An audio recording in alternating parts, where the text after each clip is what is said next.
പരിശുദ്ധ പരമദിവ്യകാരുണ്യത്തിന് നേരവും ആരാധനയും സ്തുതിയും പുകഴ്ചയും ഉണ്ടായിരിക്കട്ടെ. എല്ലാവരും എഴുന്നേൽക്കുക. നമ്മൾ എഴുന്നേറ്റ് നിന്ന് ജാഗ്രതയോടെയാണ് കർത്താവിനെ ആരാധിക്കുന്നത്. നിങ്ങളുടെ ഹൃദയത്തെ സൂക്ഷിക്കേണ്ടത് സ്നേഹവും വിശ്വാസവും. എന്തെങ്കിലും പോരായ്മയുണ്ടെങ്കിൽ അമ്മയോട് ചോദിക്കണം. എന്നെ സ്നേഹത്താൽ നിറക്കണമേ.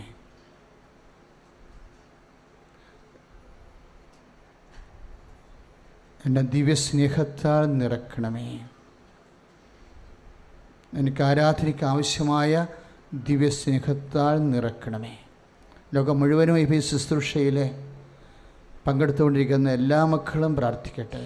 അമ്മേ, പരിശുദ്ധമ്മേ, ഈ ആരാധനയിലെ വലിയ അഭിഷേകം ലഭിക്കാൻ ഈ ആരാധനാ സമൂഹത്തെ ആശീർവദിക്കണമേ.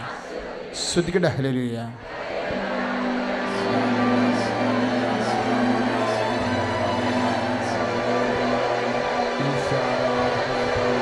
എന്തുകൊണ്ടാണ് ആരാധനയിൽ പങ്കെടുക്കുന്നത്?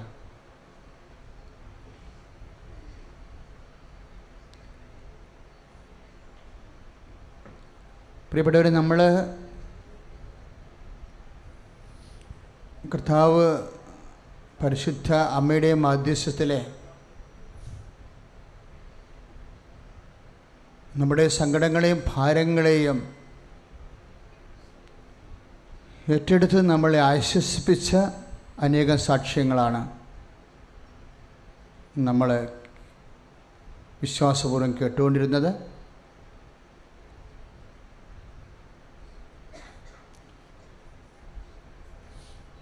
ചില സാക്ഷ്യങ്ങൾ വളരെ വ്യത്യസ്തമായ ജീവിത മേഖലകളിൽ നിന്നാണ് ആ സാക്ഷ്യങ്ങൾ വന്നത്.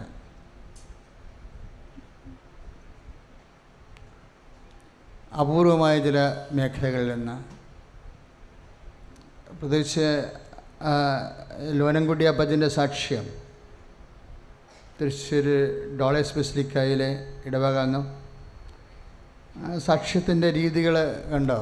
ഇപ്പോൾ ഒരു BSNLൻ്റെ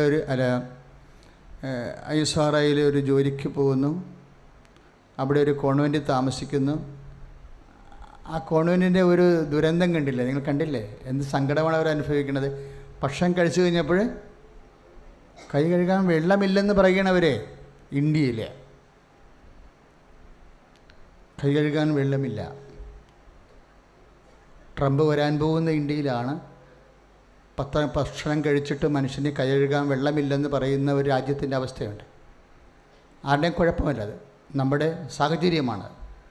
ആ രാജ്യത്തിൻ്റെ സാഹചര്യം മാറാൻ വേണ്ടി സ്തുതിക്കട്ടെ. ഹല്ലേലൂയ.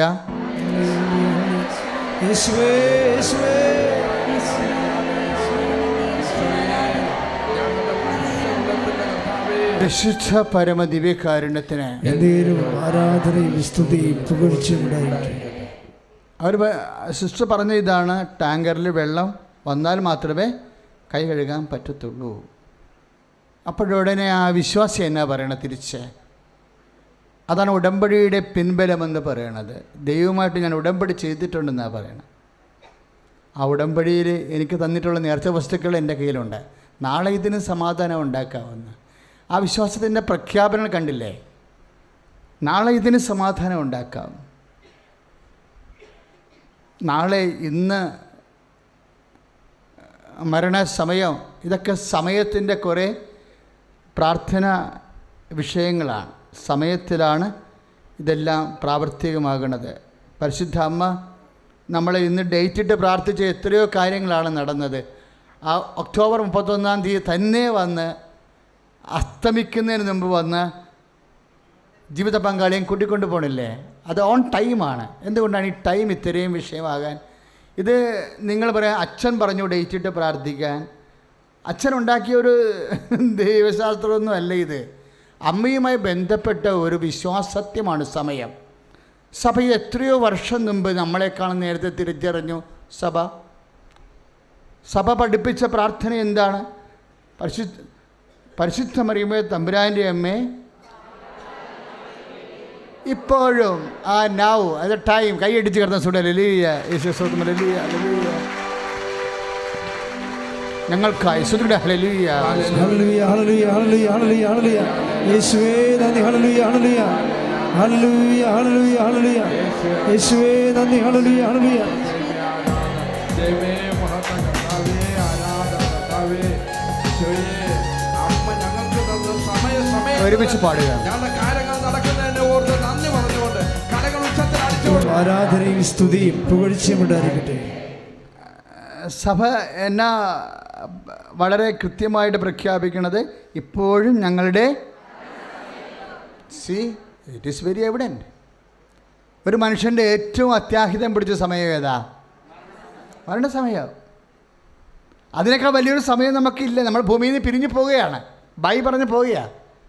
ആ സമയത്താണ് നമുക്ക് ഏറ്റവും വലിയ കൂട്ട് വേണ്ടത്. അതിന് കർത്താവ് തന്നതാണ് അമ്മയെ. ബിഹോൾഡ് യുവർ മദർ, ഇതാ നിൻ്റെ അമ്മ. കൈയടിച്ച് കിടന്ന ഹല്ലേലൂയ. ഞങ്ങൾക്കായി ദൈവമാതാവേ എന്നെന്നും പ്രാർത്ഥിക്കണേ.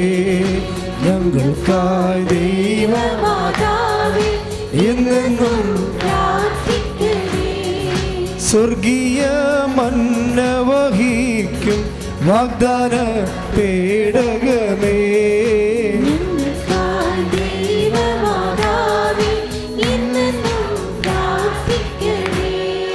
പരിശുദ്ധ പരമദിവ്യകാരുണ്യത്തിന് എന്നേരും ആരാധനയും സ്തുതിയും പുകഴ്ചയും ഉണ്ടായിരിക്കട്ടെ. ഈശോൻ്റെ കുരിശിൻ്റെ കൂടെ അന്ത്യനിമിഷങ്ങളിൽ നിന്നതാരാ? അമ്മ. അത് ആ കാഴ്ച കണ്ടിട്ടാണ് അമ്മ ഈശോ പറയണത്, എൻ്റെ മക്കളുടെ കൂടെ അന്ത്യകാലം വരെ എനിക്ക് പകരം എനിക്ക് വേണ്ടി അമ്മയുണ്ടാകും. കൈയിടിച്ച് ക്രിസ്തുവിൻ്റെ പരിശുദ്ധ പരമദിവ്യകാരുണ്യത്തിന് എന്നേരും ആരാധനയും സ്തുതിയും പുകഴ്ചയും ഉണ്ടായിരിക്കട്ടെ. അപ്പം മരണസമയത്ത് പോലും അമ്മയെയാണ് നമ്മൾക്ക് ഈശോ നൽകിയതെങ്കിൽ അപ്പോഴല്ലേ ലാസ്റ്റ് ദാനം. ഇത് ബിഹോൾഡ് യുവർ മദർ, ഇതാ നിൻ്റെ അമ്മ എന്ന് പറയുന്ന ഒരു വാഗ്ദാനമില്ല, അതൊരു വാഗ്ദാനമാണ്. എന്തിനാണ്? മരണസമയത്ത് പോലും ഈശോൻ്റെ കൂടെ നിന്നയാൾ നമ്മുടെ കൂടെ നിൽക്കാൻ വേണ്ടിയാണ് ഈശോ നൽകിയിരിക്കുന്നത്. അതുകൊണ്ട് ഒരു സമയവും എൻ്റെ മക്കളെ പേടിക്കരുത്. മരണസമയം പോലും പേടിക്കേണ്ടതെന്നുണ്ടെങ്കിൽ നിങ്ങളുടെ കടങ്ങളുടെ സമയം നിങ്ങൾ പേടിക്കേണ്ട, നിങ്ങളുടെ രോഗത്തിൻ്റെ സമയം നിങ്ങൾ പേടിക്കേണ്ട. ഇപ്പോൾ സോണി എബ്രഹാം അങ്ങനെ ഒരു ഉദ്യോഗസ്ഥൻ സാക്ഷ്യം പറഞ്ഞില്ലേ? അപ്പം അദ്ദേഹം സാക്ഷ്യം പറഞ്ഞ് അവസാനിപ്പിച്ച എന്നാ പറഞ്ഞത്? 5:36 എന്നാണ് പറഞ്ഞത്. മർക്കോസ് 5:36. എന്താ?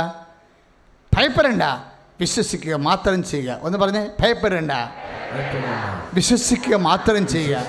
സ്തുതിയുടെ ഹല്ലേലൂയ.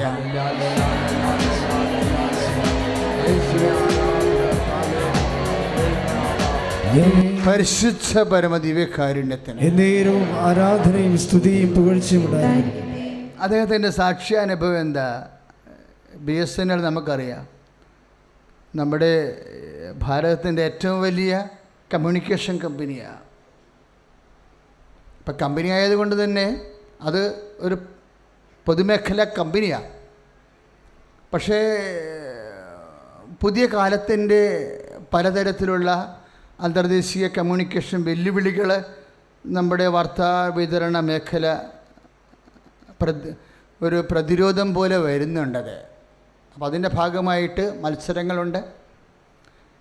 പിന്നെ ഗവൺമെൻറ് കമ്പനി ആയത് കാരണം ജനപക്ഷമായിരിക്കും അത്. നമ്മുടെ പല സർക്കാർ കമ്പനികളും എന്തുകൊണ്ടാണ് സാമ്പത്തിക നഷ്ടം ഉണ്ടാകുന്നത്? കോർപ്പറേറ്റുകളേക്കാൾ സർക്കാർ കമ്പനികൾ ലാഭം ഉണ്ടാക്കാനുള്ളതല്ല, പിന്നെ എന്തിനാണ്? ജനങ്ങൾക്ക് ജോലി കൊടുക്കാനുള്ളതാണ്. ഇപ്പോൾ സർക്കാരിൻ്റെ KSRTC ഒക്കെ നഷ്ടമാണെന്ന് പറയില്ലേ? അത് നഷ്ടമല്ല. അവർ 6000 ബസ് അവർക്കുണ്ട്, അതിലൂടെ ഒരു ബസ്സിന് 13 പേരെ വെച്ച് ജോലി കൊടുക്കുന്നുണ്ട് അവരെ.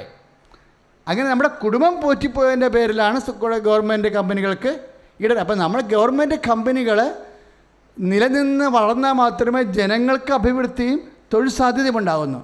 സിക്കായിട്ടുള്ള എല്ലാ ഗവൺമെൻറ് കമ്പനികളും രക്ഷപ്പെടാൻ വേണ്ടി സ്തുതിക്കട്ടെ. ഹല്ലേലൂയ.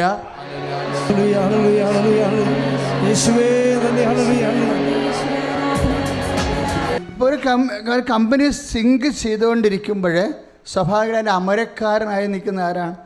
GM ഒക്കെയാണ് അതിൻ്റെ അമരക്കാരായി നിൽക്കുന്നത്. അപ്പോഴേ GM വിശ്വാസമുള്ള ആളാണ്. അതാണ് ഒരു കുടുംബമായാലും കമ്പനി ആയാലും അത് മുങ്ങുമ്പോൾ വിശ്വാസമുള്ള ഒരാളുണ്ടെങ്കിൽ മതിയാകും അത് രക്ഷപ്പെടുത്താൻ.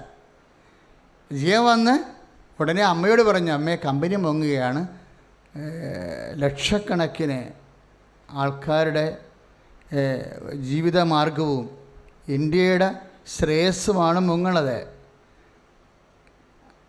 അപ്പം നമ്മൾ പറയുന്നത് നമ്മുടെ സ്വകാര്യ IELTS അല്ല വിഷയം.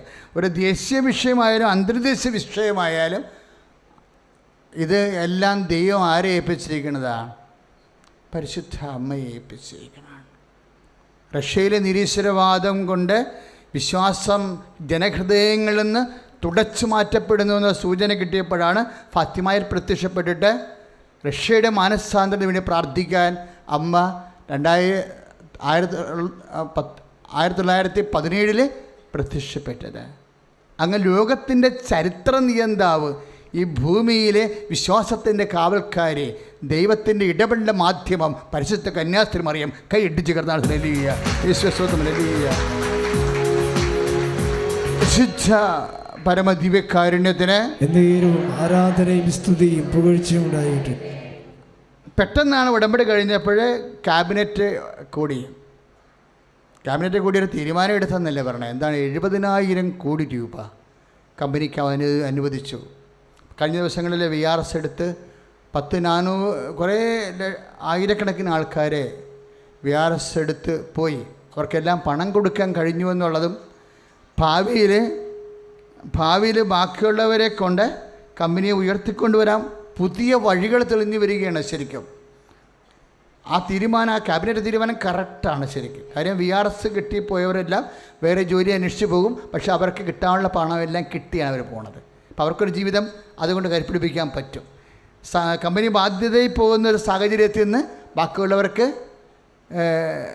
സാലറിയുടെ ബാധ്യത പോയപ്പോൾ സ്വാഭാവികമായിട്ട് വികസന പരിപാടികൾ ആസൂത്രണം ചെയ്ത് എക്സിക്യൂട്ട് ചെയ്യാൻ പറ്റുന്ന രീതിയിൽ ഒരു ജീവശ്വാസം കിട്ടി എല്ലാ മണ്ഡലങ്ങളിലും. സ്തുതിക്കട്ടെ, ഹല്ലേലൂയ, യേശുവേ സ്തോത്രം, ഹല്ലേലൂയ.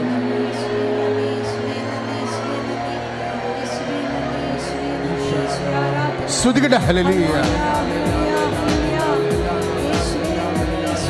വിശുദ്ധ പരമദിവ്യകാരുണ്യത്തിന് ആരാധനയും സ്തുതിയും പുകഴ്ചയും ഉണ്ടായിരിക്കട്ടെ. ലോനൻകുട്ടി അപ്പച്ചനും പറഞ്ഞത് എന്താണ്? നാളെ ഇതിന് പരിഹാരം ഉണ്ടാക്കുക. എന്നാ പരിഹാരം ഉണ്ടാക്കിയത്? ഉടമ്പടിയിൽ കിട്ടിയ ഉപ്പ് കൊണ്ടുവന്ന് സിസ്റ്റേഴ്സും അപ്പച്ചനും എല്ലാവരും കൂടി ആ വന്ധ്യമായ വരണ്ട കുഴൽക്കിണറിലേക്ക് വിശ്വാസ പ്രമാണം ചൊല്ലി, അത് പ്രയോഗിക്കണ വിധം ഭയങ്കര രസമാണ്. അതങ്ങനെയാണ് പ്രയോഗിക്കേണ്ടത്. വിശ്വാസ പ്രമാണം ചൊല്ലി അതിൽ നിക്ഷേപിച്ചു. ചിലപ്പോൾ യുക്തിപരമായിട്ട് നോക്കുമ്പോൾ എന്നാ തോന്നും. കാര്യം യുക്തിയിലല്ല ഇത് വർക്ക് ചെയ്യണത്. എന്തിലാണ് വർക്ക് ചെയ്യണത്? വിശ്വാസത്തിലാണ്, ബുദ്ധിയിലല്ല. ഇപ്പോൾ സോണിച്ചേട്ടൻ പറഞ്ഞ സാക്ഷ്യത്തിൻ്റെ വചനമില്ലേ, മർക്കോസ് 6:36, അതിൻ്റെ 6:35 അതെന്ത് വചനമാണെന്നറിയാമോ? അതായത് ഒരു കുഞ്ഞ് മരിച്ചുപോയി, ഒരു അധികാരിയുടെ മകൾ മരിച്ചുപോയി. അപ്പോൾ സേവകർ വന്നിട്ട് ഈശോനോട് പറയുന്നൊരു വാക്കുണ്ട്, ഇനി ഗുരുവിനെ ബുദ്ധിമുട്ടിക്കേണ്ട.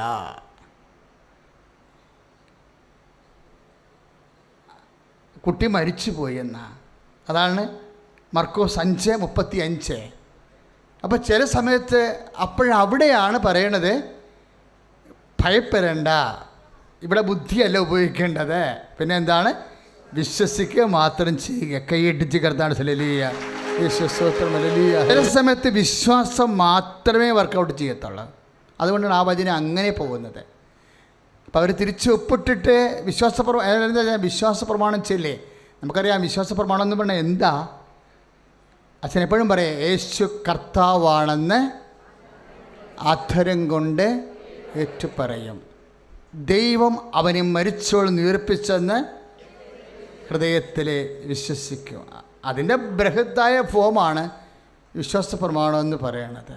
അത് എക്സിക്യൂട്ട്, അത് നടപ്പിൽ വരുന്ന പ്രയോഗ ഫോമാണത്. മറ്റൊരു പ്രസ്താവനയല്ലേ. ഈ പ്രസ്താവനയെ പ്രയോഗിക്കുമ്പോഴുണ്ടാകുന്ന ഫോമാണ് ബ്രോഡായിട്ടുള്ള വിശ്വാസ പ്രമാണം. അപ്പോൾ വിശ്വാസ പ്രമാണം ചെല്ലുമ്പോൾ അതൊരു ചുണ്ടിൻ്റെ ഏർപ്പാടാക്കി മാറ്റരുത്, ചങ്കിൻ്റെ ഏർപ്പാടാക്കി മാറ്റണം. മനസ്സിലായില്ലേ? നമുക്ക് വന്ന കുഴപ്പമൊന്നും ഇതാണ്, വിശ്വാസ പ്രമാണം നമുക്കറിയാം, പക്ഷെ നമുക്കത് ചുണ്ടിൻ്റെ ഒരു ജിംനേഷ്യമായിട്ടാണ് നമ്മൾ കണക്കാക്കുന്നത്. അല്ല, അതൊരു ചങ്കിൻ്റെ പരിപാടിയാണ്. എന്താ? യേശു കർത്താവാണെന്ന് അധരം കൊണ്ട് ഏറ്റു പറയാം, പക്ഷേ അതിന് മുമ്പൊരു കാര്യമുണ്ട്. എന്താണ്? ദൈവം അവനെ മരിച്ചവൾ ഉയർപ്പിച്ചെന്ന് ഹൃദയത്തിൽ വിശ്വസിക്കും. അതാണ് റോമാ 10:9. ഈ റോമാ 10:9 നമ്മൾ യേശു കർത്താവാണെന്ന് അധരം കൊണ്ട് ഏറ്റു പറയുമ്പോൾ ദൈവം അവനെ മരിച്ചവരെന്ന് ഒന്ന് പറഞ്ഞ്, ദൈവം അവനെ മരിച്ചവരിൽ നിന്ന് ഉയർപ്പിച്ചു ഒന്ന് പറഞ്ഞ്, ദൈവം അവനെ മരിച്ചവരിൽ നിന്ന് ഉയർപ്പിച്ചു. ഞങ്ങളും ഏതവസ്ഥയിൽ നിന്നും യേശു ക്രിസ്തു വിശ്വസിക്കുമ്പോൾ ഞങ്ങളും ഉയർത്തെഴുന്നേക്കും. കൈ അടിച്ച് കിടന്നാണ് ഹല്ലേലൂയ.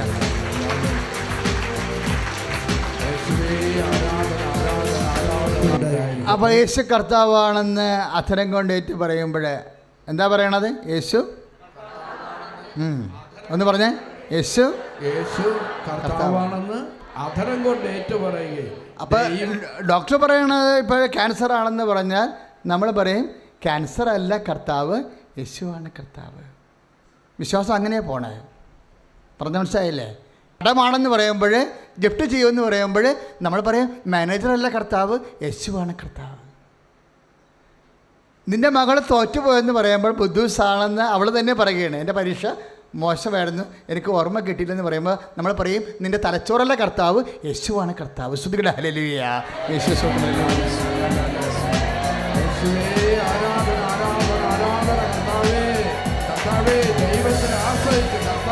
പരിശുദ്ധ പരമ ദിവ്യകാരുണ്യത്തിന്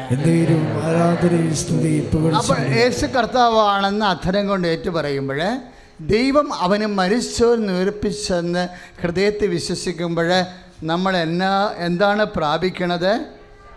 രക്ഷ പ്രാപിക്കും. അല്ലേ? രക്ഷ പ്രാപിക്കും. ആരാ രക്ഷ? ഈശോ. എല്ലാ മനുഷ്യർക്കും വേണ്ടി ഒരുക്കിയിരിക്കുന്ന രക്ഷ ഞാൻ എൻ്റെ കണ്ണുകൊണ്ട് കണ്ടിരിക്കുന്നു. ലുക്ക 2:30. അപ്പം ആരാണ് രക്ഷ? ഈ രക്ഷ ഈശോ രക്ഷകനാണെന്ന്, യേശു കർത്താവാണെന്ന് അധരം കൊണ്ട് ഏറ്റു പറഞ്ഞതും ദൈവം അവന് മരിച്ചോണ്ട് ഉയർപ്പിക്കുമെന്ന് ഹൃദയത്തിൽ ആദ്യം വിശ്വസിച്ചതും യേശു രക്ഷകനാണെന്ന് പറഞ്ഞത് ആരാ? പരിശുദ്ധ അമ്മയാ. മംഗളവാർത്ത കഴിഞ്ഞ ആ സെക്കൻഡിൽ അമ്മ പറഞ്ഞു. എന്താ അമ്മ പറഞ്ഞത്? എൻ്റെ ആത്മാവ് രക്ഷകനായ ദൈവത്തിൽ ആനന്ദം കൊള്ളുന്നു. ലുക്ക 1:47. ശ്രുതികട ഹല്ലേലൂയ. ഹല്ലേലൂയ ഹല്ലേലൂയ ഹല്ലേലൂയ. യേശുവേ നന്ദി. ഹല്ലേലൂയ ഹല്ലേലൂയ ഹല്ലേലൂയ. പരമ ദിവ്യകാരുണ്യത്തിന് ആരാധനയും സ്തുതിയും പുകഴ്ചയും ഉണ്ടായിരിക്കട്ടെ. അപ്പോൾ ഈ രക്ഷകനായ ദൈവത്തെ അധരം കൊണ്ട് ഏറ്റു പറഞ്ഞപ്പോൾ, ഹൃദയത്തിൽ വിശ്വസിച്ചപ്പോൾ, ആ വിശ്വാസത്തിന് അടയാളമായിട്ടാണ് ഉടമ്പടി ഉപ്പ്, ഉടമ്പടി തൈലമൊക്കെ നമ്മൾ ഉപയോഗിക്കുന്നത്. അല്ലേ? ഉപ്പിട്ട് കഴിഞ്ഞപ്പോൾ എന്നാ സംഭവിച്ചിരിക്കുന്നത്? യേശു കർത്താവാണെന്ന് ഭൂമി വിളിച്ച് പറയും. ഇല്ലാത്ത വെള്ളം കർത്താവിന് നാമത്തിൽ ഉണ്ടായി കുതിച്ച് ചാടിയിട്ട് സിസ്റ്റർ ഇടയ്ക്ക് പിടിച്ച് വഴിക്ക് വെച്ച് വിളിച്ച് പറയും വെള്ളം വന്നുകൊണ്ടേ ഇരിക്കുന്നുവെന്ന അടയാളങ്ങളിലൂടെയാണ്. വിശ്വസിക്കുന്നതിൻ്റെ കൂടെ ഈ അടയാളം ഉണ്ടായിരിക്കും. അതല്ലേ 16:17. വിശ്വാസം ഉണ്ടാകുമ്പോൾ എന്തുണ്ട്? മർക്കോസ് 16:17. വിശ്വസിക്കുന്നതിൻ്റെ കൂടെ പറഞ്ഞേ വിശ്വസിക്കുന്നവരുടെ കൂടെ ഈ അടയാളം ഉണ്ടാകും. അപ്പം അടയാളം ഉണ്ടാകണത് എപ്പോഴാണ്? വിശ്വാസം. അപ്പം വിശ്വസിക്കുമ്പോൾ എപ്പോഴും വിശ്വസിക്കേണ്ടത് എന്താണെന്ന് അറിയാവോ? എല്ലാം യേശു രക്ഷകനാകണേ എങ്ങനെയാ? ദൈവം സമസ്തവും അവൻ്റെ പാദത്തിൻ്റെ കീഴിലാക്കിയിരിക്കുന്നു. ഇപ്പം അമ്മ എന്നാ പറഞ്ഞത്? എൻ്റെ ആത്മാവ് രക്ഷകനായ ദൈവത്തിൽ. അപ്പം രക്ഷകനെന്ന് പറയുമ്പോൾ ലോകത്തിലുള്ള സമസ്ത സഹന സാഹചര്യങ്ങളുടെയും നിർജീവ അവസ്ഥകളുടെ മേലുള്ള ഉയർത്തെഴുന്നേൽപ്പിൻ്റെയും രക്ഷകനായിട്ടാണ് ഈശോ മനുഷ്യാവതാരത്തിലൂടെ പാപത്തിന് പരിഹാരം ചെയ്ത് പിതാവായ ദൈവം അവനെ ഉയർപ്പിച്ച് നമ്മൾക്ക് നിത്യരക്ഷയ്ക്ക് ആളായ്മയായിട്ട് നൽകിയിരിക്കുന്നത്. സ്തുതിക്കട്ടെ, ഹല്ലേലൂയ.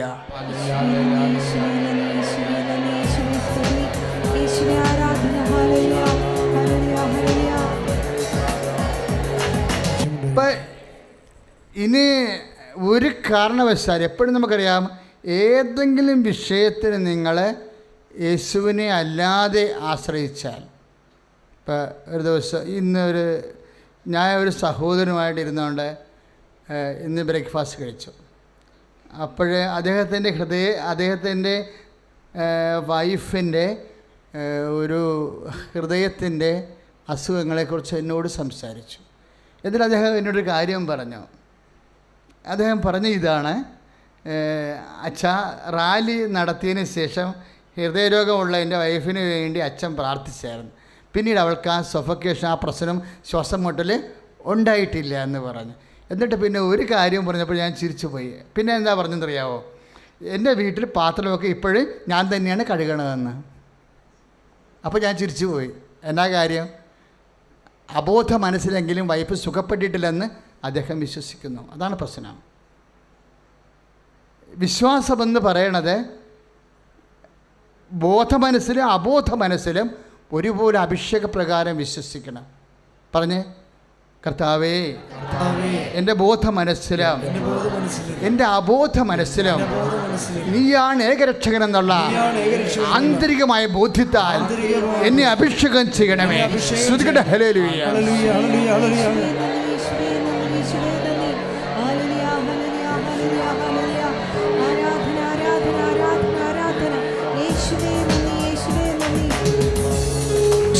പരമദിവ്യകാരുണ്യത്തിന് ആരാധനയും സ്തുതിയും പുകഴ്ചയും ഉണ്ടാകട്ടെ.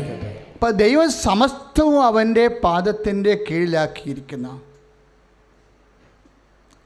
അപ്പം കുറച്ച് കാര്യങ്ങൾക്ക് യേശുവും കുറച്ച് കാര്യങ്ങൾക്ക് വേറെ ഒരു ഔട്ട്ലെറ്റും അന്വേഷിക്കുമ്പോഴാണ് വിശ്വാസം പതറണത്. പറഞ്ഞാൽ മനസ്സിലായില്ല? ഒന്ന് പറഞ്ഞ് 1 കൊരിന്ത്യസ് 15:27. 1 കൊരിന്ത്യസ് 15:27. ദൈവം സമസ്തവും അവൻ്റെ പാദത്തിൻ്റെ കീഴിലാക്കിയിരിക്കുന്നു. അപ്പോൾ ആ ഒരു ബോധ്യം നമുക്കുണ്ടാകണം, എല്ലാം യേശുവിലാണെന്ന്. അത് അമ്മയ്ക്ക് ആ ബോധ്യമുണ്ട്. അമ്മയ്ക്ക് ആ ബോധ്യമുണ്ട്. അമ്മ ആഗ്രഹിക്കുന്നുണ്ട് എല്ലാം യേശുവിലാണെന്നുള്ള ബോധ്യം ലോകത്തിനുണ്ടാകാൻ വേണ്ടിയാണ് അമ്മ യേശുവിനെ ആദ്യം ഇൻട്രൊഡ്യൂസ് ചെയ്യണത്. കാനായിലെ കല്യാണ കുടുംബത്തിൽ ഒരു നിസ്സാര കാര്യമാണ്. അവിടെ അത് ഇൻട്രൊഡ്യൂസ് ചെയ്യേണ്ട കാര്യം പോലും ഇല്ല. അത് വേണമെങ്കിൽ അടുത്ത വീട്ടിൽ പോയി വായ്പ വാങ്ങിച്ചാൽ മതി, വീഞ്ഞില്ലെങ്കിൽ. നിസ്സാര കാര്യമാണ്. ഇപ്പോഴും നമ്മൾ ചെന്ന് കഴിഞ്ഞാൽ അവിടെ മുഴുവനും ലക്ഷക്കണക്കിന് മുന്തിരിത്തോട്ടമാണ്. എല്ലാ വീട്ടിലും ആവശ്യത്തിനേറെ വീഞ്ഞുണ്ട്. വേണമെങ്കിൽ വായ്പ വാങ്ങിച്ചാൽ മതി. പക്ഷേ അങ്ങനെയല്ല. വായ്പ വാങ്ങിക്കാൻ പറ്റിയ, കടം വാങ്ങിക്കാൻ പറ്റിയ സാഹചര്യം ഒരു കുടുംബത്തിനുണ്ടാകുമ്പോഴും അമ്മ ഉദ്ദേശിക്കുന്നത് നീ ആരുടെ മുമ്പിൽ കൈനീട്ടാതെ കർത്താവിൻ്റെ മുമ്പിൽ കൈ നീട്ടിക്കൊണ്ട് നിൻ്റെ മാന്യത രക്ഷിക്കപ്പെടാൻ ദൈവം നിനക്ക് നൽകുന്ന നാമത്തിൻ്റെ പേരാണ് ജീസസ് ക്രൈസ്റ്റ്, കർത്താവ് യേശു ക്രിസ്തു. കൈയടിച്ച് കിടന്നാണ്. ഹല്ലേലൂയ.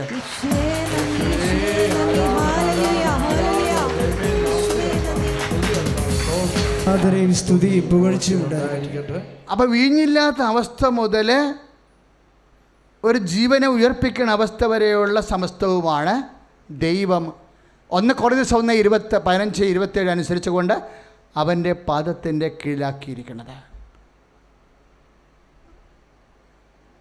അതുകൊണ്ടാണ്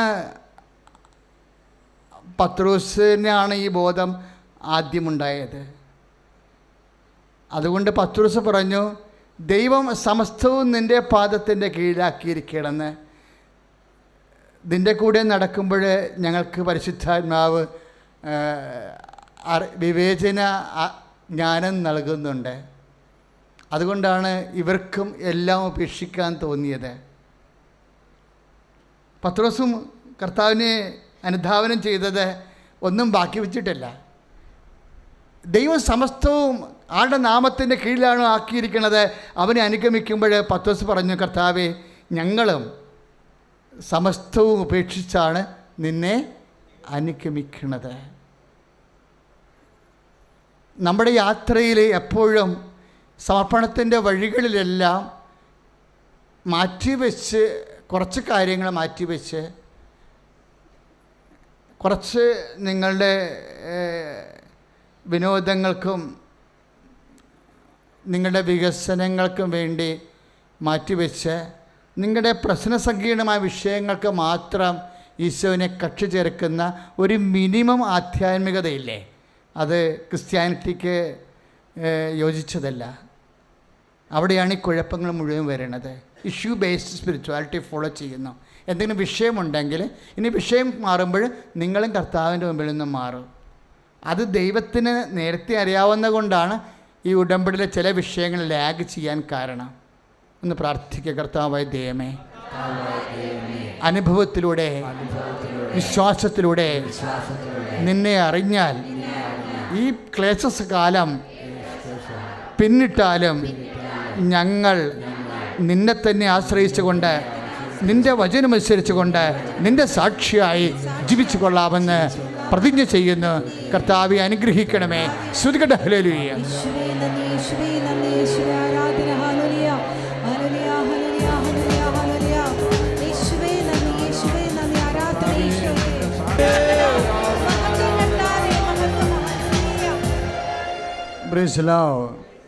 എന്ത് വിഷയം വന്നാലും നിങ്ങൾ ക്രിസ്തുവിൽ തന്നെ ആ വിഷയം.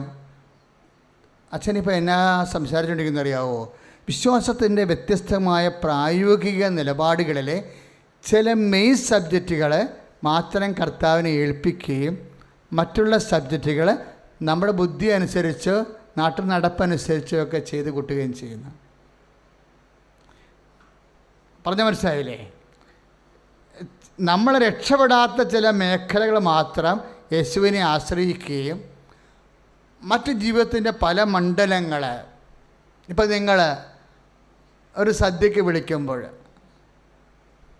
അത്താഴവും ഒത്താഴവും ഒരുക്കുമ്പോൾ കർത്താവ് പറഞ്ഞു, നിങ്ങളെ സഹായിച്ചവരെയും നിങ്ങളുടെ ശേഷക്കാരെയും മാത്രം വിളിക്കരുത്, മറ്റെല്ലാവരെയും, അതിൻ്റെ വഴിയില്ല, ഭക്ഷണം കഴിക്കാൻ വഴിയില്ലാത്ത ആൾക്കാർ നാട്ടിലുണ്ട്, അവരെയും വിളിക്കണം. നമ്മളിപ്പോൾ ആരെയും വിളിക്കണില്ലല്ലോ. മനസ്സമ്മതത്തിന് നാട്ടുകാരൊക്കെ വിളിക്കും, കല്യാണത്തിന് നിങ്ങളുടെ കളറുള്ളവരെ മാത്രമേ വിളിക്കത്തുള്ളൂ. എല്ലാ വിഷയം കല്യാണം കെട്ടിക്കാൻ വരെ കർത്താവിനെ നീ ആശ്രയിക്കും. അടിയന്തരത്തിന് കർത്താവിനെ ക്ഷണിക്കത്തില്ല. ഒന്ന് ആലോചിച്ച് നോക്കിയാൽ മതി. കല്യാണം ഒത്തു വന്നില്ലെങ്കിൽ നിങ്ങൾ തീർച്ചയായിട്ടും കർത്താവിൻ്റെ കാലിൽ കെട്ടി വീഴും. പക്ഷേ കല്യാണം ഒത്തു വന്നു കഴിഞ്ഞാൽ നിങ്ങൾ ആ കല്യാണത്തിൽ കർത്താവിനെ വിളിക്കത്തില്ല, കർത്താവിൻ്റെ വചനം പാലിക്കത്തില്ല. അതൊരു പ്രശ്നമാണ്. ചില അനുഗ്രഹങ്ങൾ താമസിക്കാനുള്ള ഒരു കാരണം അതാ.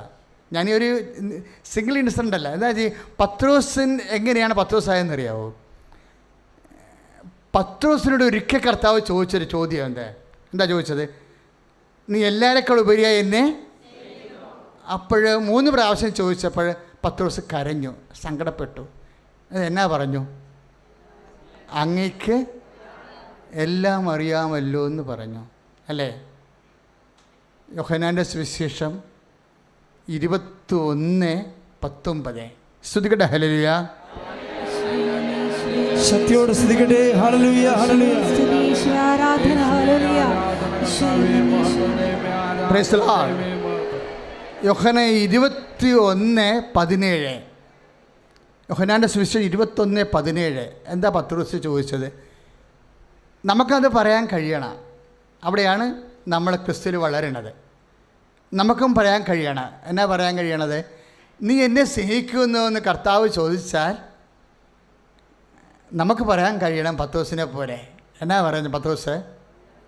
കർത്താവേ, നിനക്ക് എല്ലാം അറിയാമല്ലോ.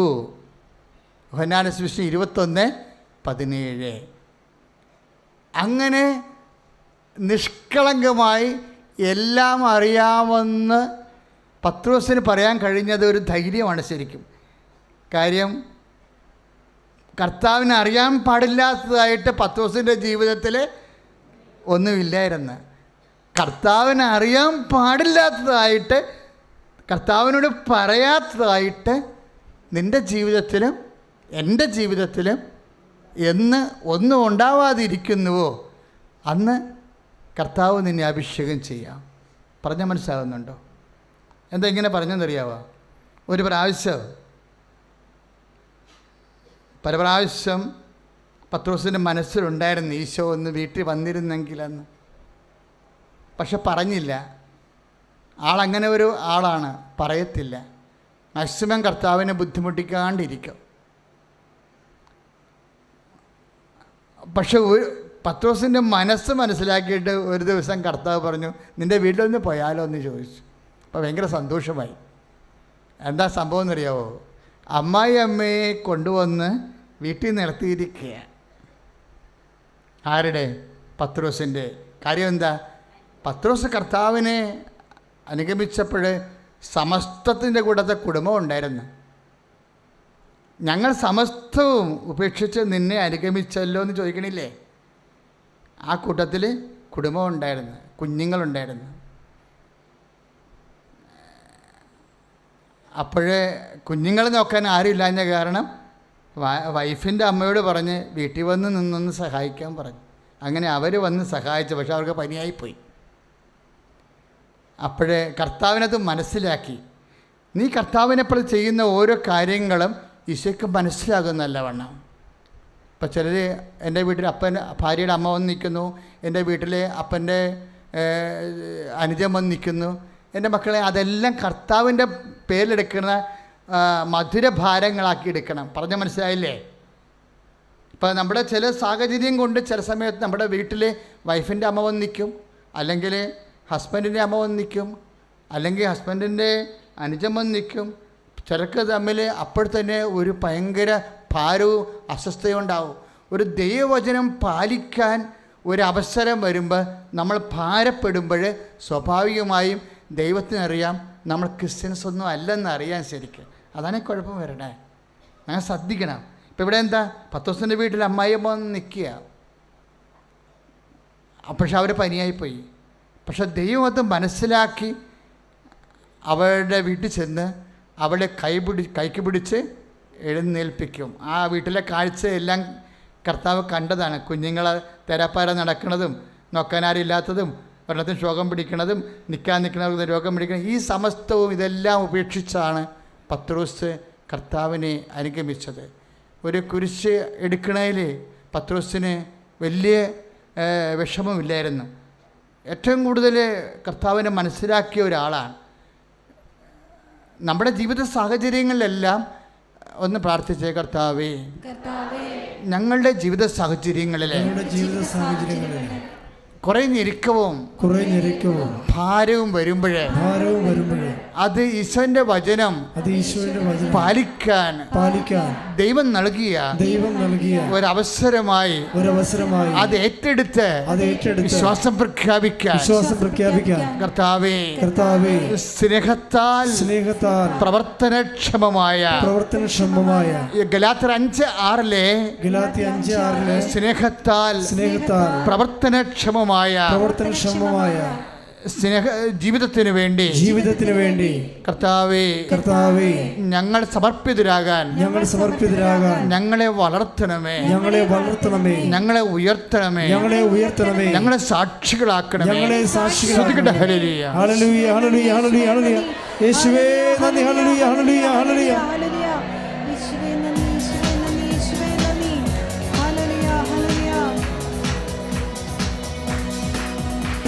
പരിശുദ്ധ പരമദിവ്യകാരുണ്യത്തിന് നേരവും ആരാധനയും സ്തുതിയും പുകഴ്ചയും ഉണ്ടായിരിക്കട്ടെ. ഞാൻ എന്തിനായി പത്രോസിനെ അവതരിപ്പിക്കണമെന്നറിയാവോ? പത്രോസും അമ്മയും തമ്മിൽ കുറേ ബന്ധമുണ്ട്. അമ്മയെ കണ്ടപ്പോൾ എന്താണ് എലിസബത്ത് പറഞ്ഞത്? മേരി, കർത്താവ് നിന്നോട് അരുളി ചെയ്ത കാര്യങ്ങൾ നിറവേറുമെന്ന് വിശ്വസിച്ച് നീ ഭാഗ്യവതി. കർത്താവിൻ്റെ ഓരോ വചനങ്ങളും നിറവേറ്റാനുള്ളതാണെന്നുള്ളതും അമ്മ വിശ്വസിച്ചു. അതുപോലെ ഒരാളാണ് പത്രോസ്. കർത്താവിൻ്റെ ഓരോ വചനങ്ങളുമാണ്. ഇപ്പോൾ കർത്താവ് പറഞ്ഞില്ലേ, നിങ്ങൾ ജെറുസലേം വിട്ടുപോകരുത് എന്ന് പറഞ്ഞില്ലേ? എന്തെല്ലാം ഇഷ്യൂസ് ഉണ്ടായാലും നിങ്ങൾ ജെറുസലേം ദൈവത്തെ വിട്ടുപോകരുത്, പ്രാർത്ഥനാ ജീവിതം വിട്ടുപോകരുത്. ചിലപ്പോൾ കടങ്ങളുണ്ടാകാം, ചിലപ്പോൾ ഒരു നേരത്തെ ആഹാരത്തിന് വകയില്ലാത്ത അവസ്ഥ വരാം, എന്നാലും നീ പ്രാർത്ഥനാ ജീവിതം വിട്ടുപോകരുത്. കർത്താവ് പറഞ്ഞ വചനമാണത്. നടപടി 1:4. ലാസ്റ്റ് വെർഡിക്റ്റിലുള്ളതാണതെല്ലാം. സ്റ്റാൻഡിങ് ഇൻസ്ട്രക്ഷൻ കൊടുക്കത്തില്ലേ? കർത്താവ് ബൈ പറയണ സമയത്ത് കൊടുക്കുന്ന സ്റ്റാൻഡിങ് ഇൻസ്ട്രക്ഷനാണ്. പലതരത്തിലുള്ള തെറ്റിദ്ധാരണയുടെ കാലമുണ്ടാകാം, കുടുംബത്തിൽ കലഹത്തിൻ്റെ കാലമുണ്ടാകാം, ഭാര്യ ഉപേക്ഷിച്ച് പോയെന്ന് പറയാം, ഭർത്താവ് ഉപേക്ഷിച്ച് പോയെന്ന് വരാം, നിനക്ക് അസുഖങ്ങളുണ്ടായെന്ന് പറയാം. What ever may happens can happen. ഇതൊക്കെ സംഭവിക്കാൻ സാധ്യതയുള്ളതാണ്. പക്ഷെ അപ്പോഴെല്ലാം നിനക്ക് ചെയ്യാനുള്ള ഏറ്റവും വലിയ കാര്യം എന്താണ്? നടപടി 1:4 നീ ജെറുസലേം വിട്ടുപോകരുത്. പത്രോസ് മാത്രമേ അത് പാലിച്ചുള്ളൂ. എന്തെല്ലാം ഇഷ്യൂ ഉണ്ടായി? ജൂഡാസ് കാശെല്ലാം കൊണ്ടുപോയില്ലേ? ബാങ്ക്രപ്സി ഉണ്ടായി. ബാങ്കായിരുന്ന അയാളല്ലായിരുന്നോ കാശെല്ലാം കൈകാര്യം ചെയ്തത്? അയാളെ പറ്റിച്ചു. ഏജൻറ്റ് നമ്മളെ പരിചയമില്ല ചില ആൾക്കാരെ. വിസ തരാമെന്നും എമിഗ്രേഷൻ തരാമെന്നും PR തരാമെന്നൊക്കെ പറഞ്ഞ് എന്തുമാത്രം കാശ വാങ്ങിച്ചിരിക്കണം ഓരോരുത്തർ. അവനെ കാണാൻ കൂടിയില്ലല്ലോ നമുക്ക്. അങ്ങനെ യുദാസന്മാരെ കാശടിച്ച് മാറ്റിയിട്ട് ആത്മഹത്യ ചെയ്യുകയും ചെയ്യും ചിലപ്പോൾ. അപ്പോഴും കർത്താവ് പറയും ജെറുസലേം വിട്ടുപോകരുത്. നമ്മുടെ കാലണയില്ലാത്ത രീതിയിൽ നമ്മൾ പൈസ അടിച്ചു മാറ്റപ്പെട്ട് കഴിഞ്ഞാലും കർത്താവിനെ നീ വിട്ടുപോകരുത്.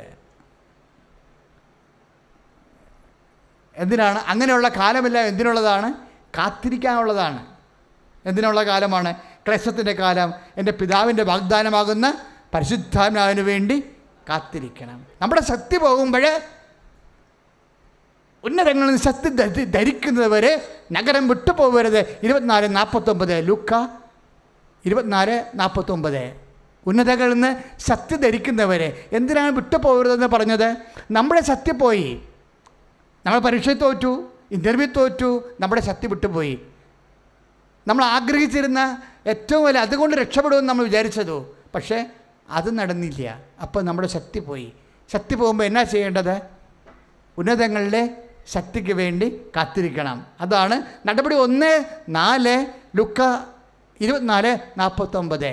ഉന്നതങ്ങളിൽ നിന്ന് ശക്തി ധരിക്കുന്നവരെ നീ നഗരം വിട്ടുപോകരുത്. അതുതന്നെയാണല്ലേ, നഗരം വിട്ടുപോകരുതെന്ന് മാത്രമേ, ജെറുസലേം വിട്ടുപോകരുതെന്ന് മാത്രമേ നടപടി 1:4 എന്തുകൊണ്ട് വിട്ടുപോകരുതെന്ന് പറയണത് ലൂക്ക 24:49. എന്താണ് ഞാൻ വിട്ടുപോകുന്നത്? നിൻ്റെ ശക്തി പോകുമ്പോഴേ കർത്താവിൻ്റെ ശക്തി നിനക്ക് തരാൻ കാലമായി. അതുകൊണ്ട് കാത്തിരിക്കാൻ കൈയടിച്ച് കർത്താവ്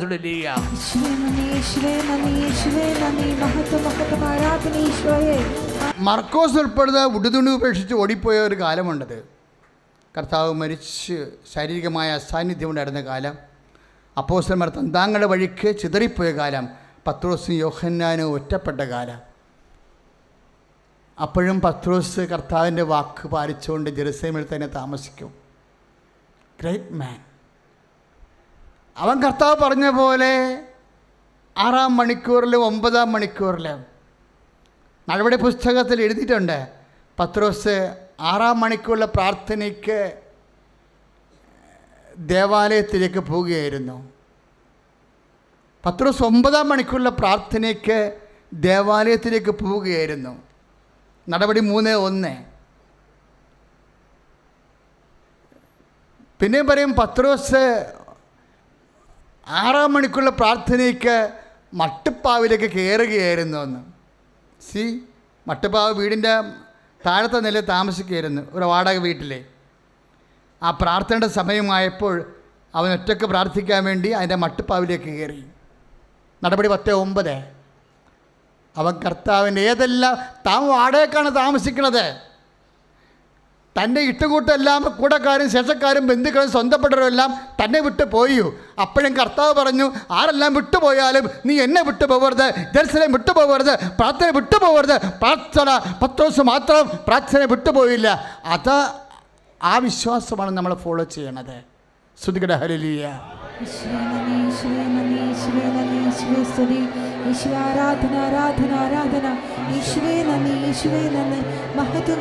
പക്ഷാപരത്തോടെ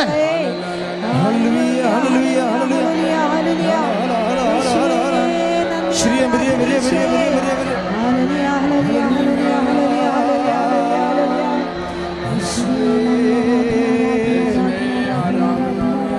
ശ്രുതികട ഹല്ലേലൂയ.